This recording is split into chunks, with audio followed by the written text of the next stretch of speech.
All right, let me find out from Bish Johnson. Yeah, I think Bish Johnson would like to respond to this because he has been in the forefront that the military shouldn't be. Did he say so in 2015? I'm not sure. Bish? Did you?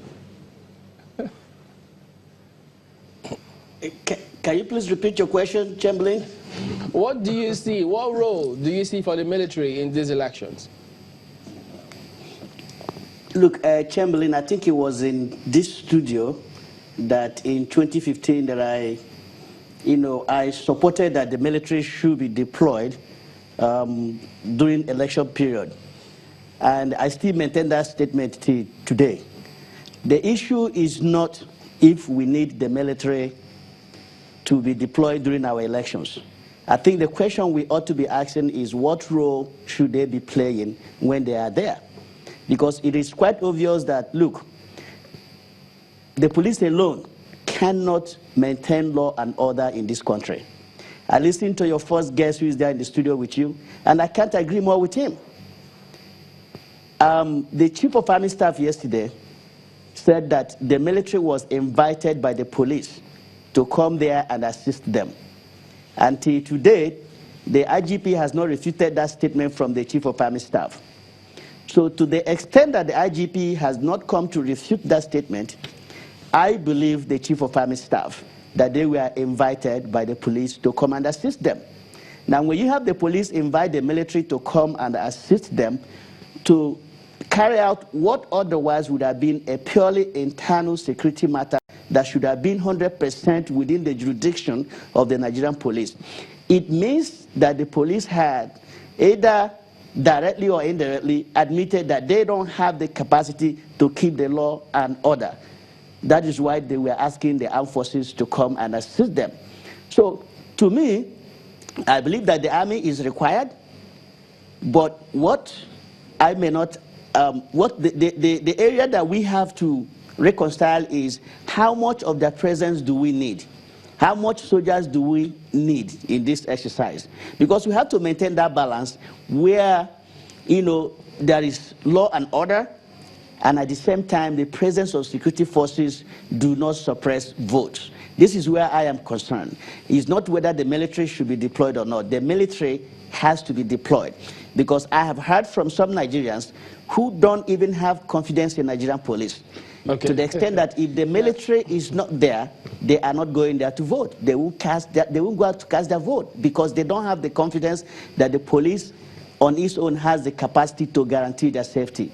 So that is why it is imperative that the military is deployed alongside in a complementary role, following the guideline of INEC, staying at the outer perimeter. And let me tell you something. Last 2 weeks when I went out to vote, I saw some soldiers. They were 2 different trucks, but they were not at the polling station. They were outside the perimeter of the primary school where I voted. To me, that is sufficient enough. I don't think that should be an issue. So, to the extent that we continue to use the armed forces in internal security, and this election process is part of an internal security, we cannot now say that, look, we should stop using them. And this is where our leadership, we have to play a very vital role. All right, I am asking that this president, when he starts his second term after May 29th, now that he has a majority in the National Assembly, I am hoping that that majority will be a governing majority, that they should work together to make changes to some of what is our electoral laws. Okay. Because this is what is going to happen. Let me quickly bring in General Wahab. Yeah, let me just quickly bring in General Wahab. In context of what Ms. Johnson has said about the police inviting the army for election purposes, for election security, how are they expected to conduct themselves, predicating it on that invitation? Thank you very much. Since 2006, the armed forces had produced the Code of Conduct and the Rules of Engagement for election. And it is periodically reviewed. And therein, the responsibilities of the armed forces clearly stated. You don't go into polling stations. You stay outside. In fact, it has been taken beyond that you don't even go near any polling booths. Go be far away and be near where you can assist if the police call you. If they don't, it is none of your business. Unlike the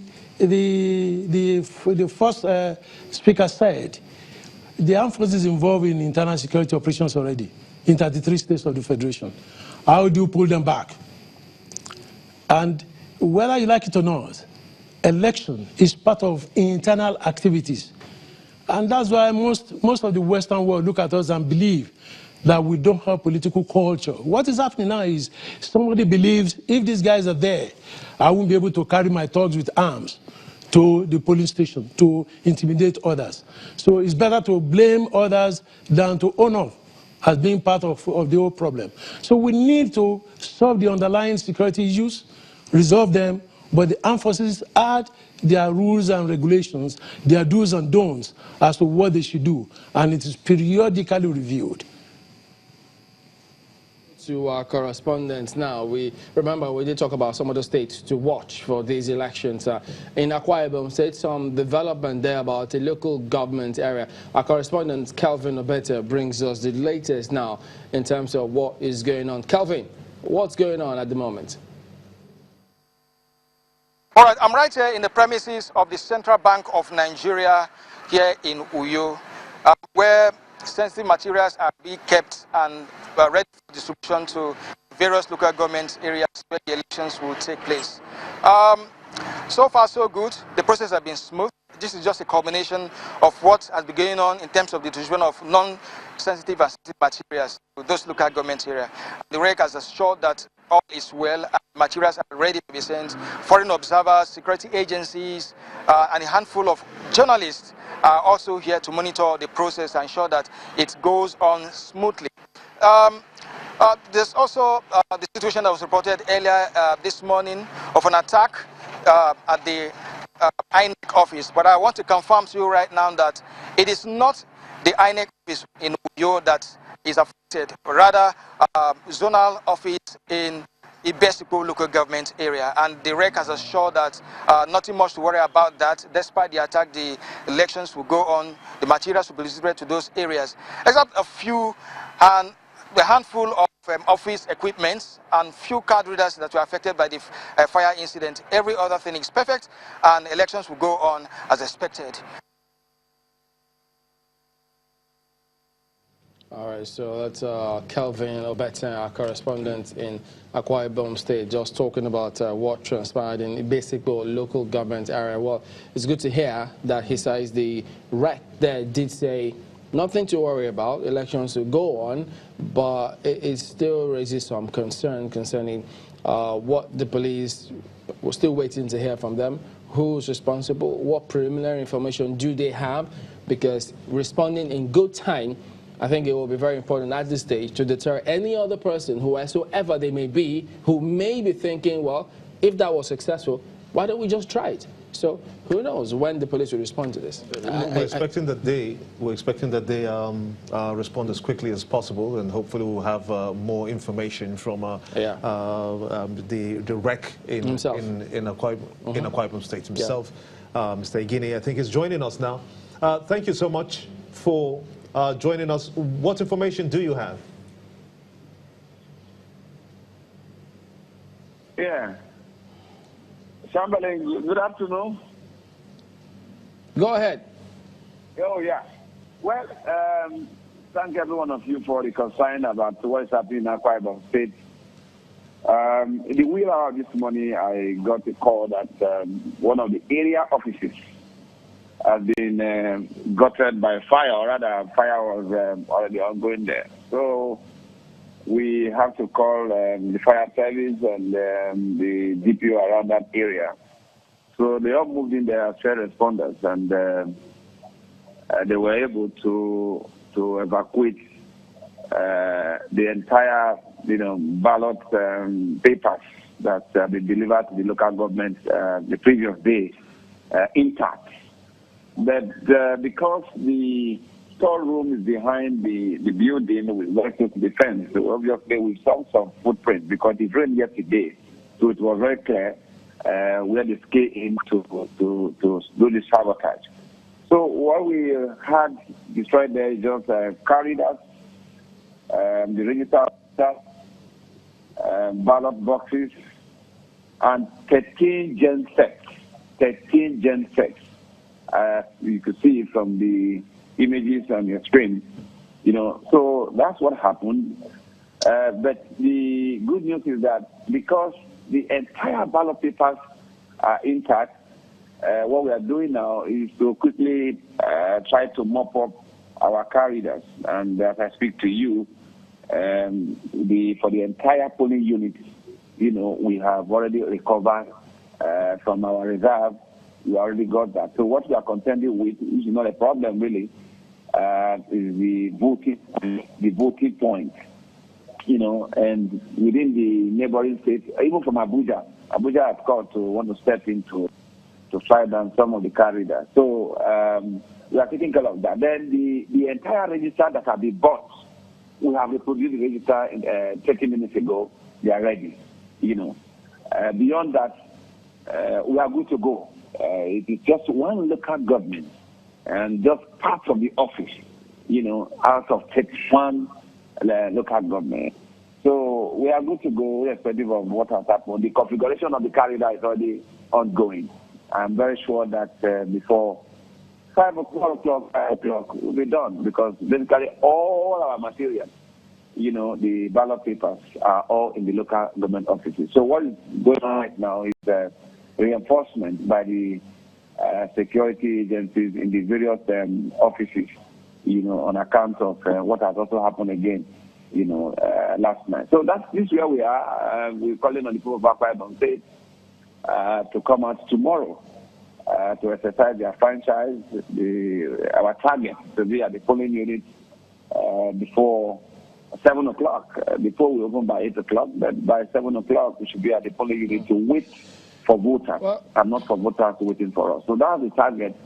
That's why I said back, we are good to go. Okay, Mike, good to know that you're good to go and the elections will go on. But, there are other members of staff of the commission, the ad hoc staff, or the UCO members. Some of them will naturally be concerned that if this can happen, who knows what next. Has there been any meeting or is there any assurance to them that, yes, they will have extra security deployment to ensure that nobody from the commission comes to any harm, and that, yes, they can indeed come out tomorrow and not just take up that function of conducting elections, but the electorate themselves as well will vote in a peaceful manner?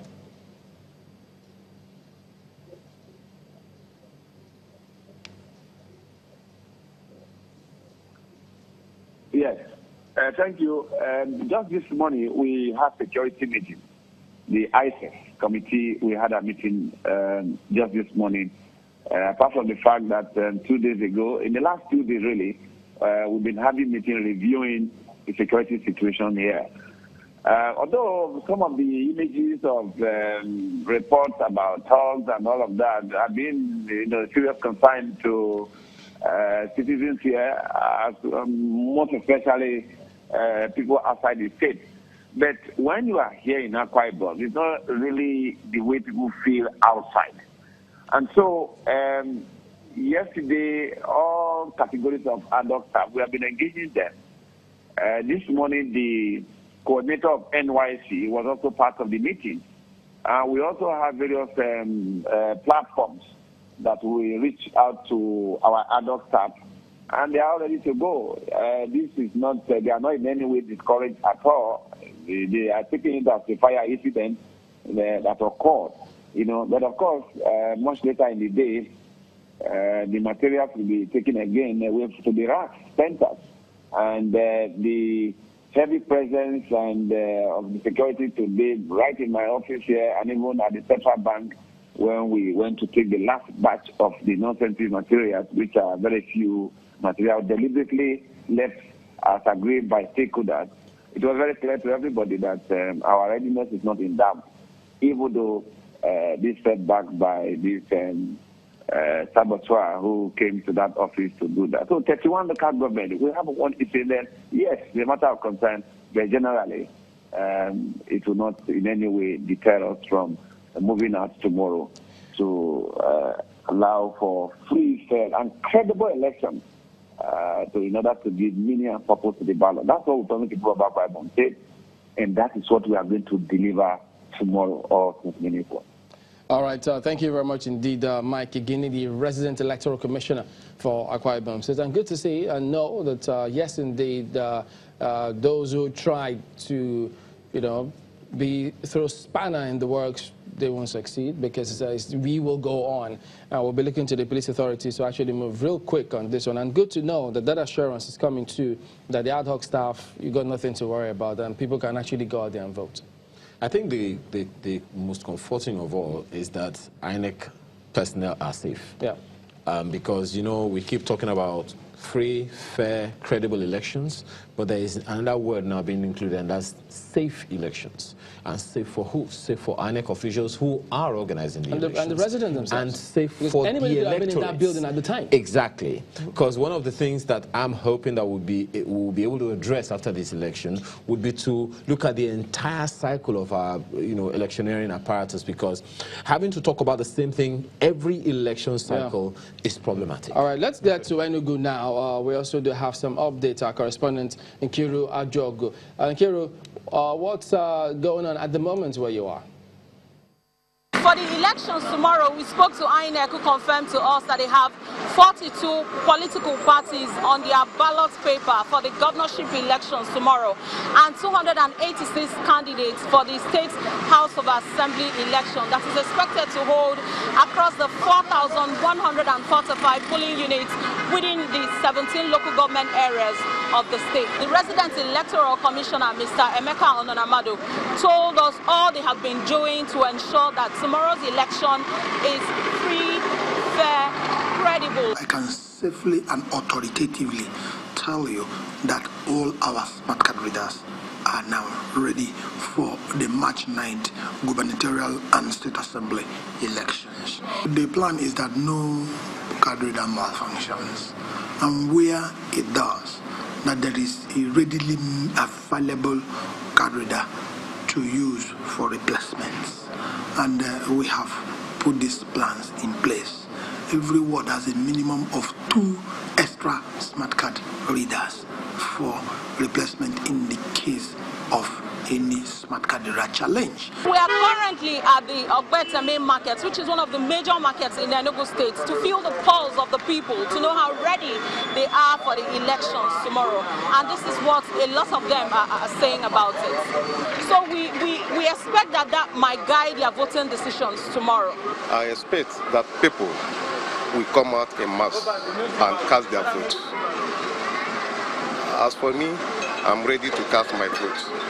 And for the security, I advise security to be an alert, to do their job. For INEC should know the best and do it, because the power they have is to protect the image of Nigeria, not the personal interest. I would like tomorrow, if I'm coming out to vote tomorrow, to see everywhere peaceful.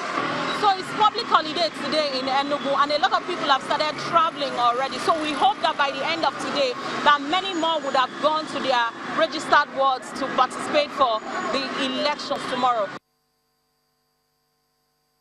Correspondent Nkiru Ajogo giving us an update on what to expect from Enugu, and good to know that the director says 2 smart card readers. If one fails, we'll have a backup. So always good to hear, but we do hope that that will be the case as well, operationalizing all of that. But it turns out that for Enugu State is not too different from those other 2 states. We had Kwara and Imo states filled in 35 and 69 governorship candidates in that order. Now we have Enugu having 42. Even though they say that by today, who knows, the end of the day, some may pull out and support other candidates. Yes. But even that's the politics. That's politics. How impactful is that going to be? Because I mean, I'm not a it's politician. way too late. I wouldn't know that. The politicians, they know their game. It won't be in our position to say if that is too late, because you don't know what has gone on. Yeah, look, hours in politics is a long time. So that may happen. So they know what they do. Politics is not about the moment. It's about the workings that leads to the moment. You so know the group of people. You know the big group of people that I really feel for. The people. The people.